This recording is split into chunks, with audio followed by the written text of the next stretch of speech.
Assalamualaikum warahmatullahi wabarakatuh. Segala puji bagi Allah yang menurunkan Al-Quran sebagai petunjuk dan cahaya buat umat manusia. Selawat dan salam ke atas Rasul junjungan kita Nabi Muhammad sallallahu alaihi wasallam. Hari ini saya nak ajak kita renungkan satu persoalan penting.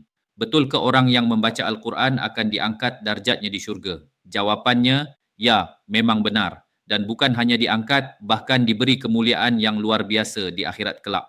Nabi Muhammad sallallahu alaihi wasallam bersabda, akan dikatakan kepada orang yang membaca Al-Quran, bacalah, naiklah dan tartilkan sebagaimana engkau membacanya di dunia. Sesungguhnya kedudukanmu di syurga adalah pada ayat terakhir yang engkau baca.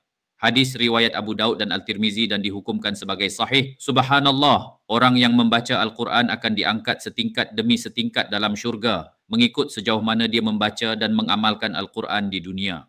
Kenapa Allah beri keistimewaan begini? Kerana Al-Quran bukan sekadar bacaan, tapi ia adalah kitab panduan hidup yang mengajar satu, tauhid, iaitu ilmu mengenal Tuhan kita semua, iaitu Allah. Dua, akhlak, iaitu ilmu untuk memperbaiki diri kita daripada keadaan yang kurang baik kepada suatu keadaan yang sangat baik.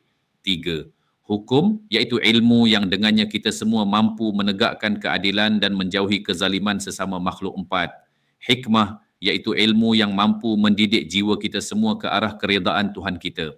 Dan siapa yang mendampingi Al-Quran, dia mendampingi kalam Allah. Itulah sebabnya Allah muliakan mereka. Orang yang sentiasa membaca dan menghayati Al-Quran akan tenang jiwanya, lembut hatinya, terhindar dari maksiat, dipandu dalam membuat keputusan, diberi cahaya di dunia dan akhirat. Bahkan di akhirat, Al-Quran akan beri syafaat kepada pembacanya. Sahabat-sahabat sekalian, kalau kita nak diangkat martabat oleh Allah, jangan tinggalkan Al-Quran. Mulakan dengan baca satu muka sehari, fahamkan tafsir ringkas, amalkan dalam hidup, ajak anak-anak dan pasangan baca sama, dan ajarkan semampu kita.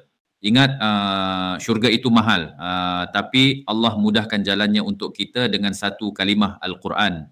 Mudah-mudahan kita semua termasuk dalam golongan ahli Al-Quran yang dijanjikan syurga yang tinggi martabatnya. Wallahu a'lam. Wassalamualaikum warahmatullahi wabarakatuh.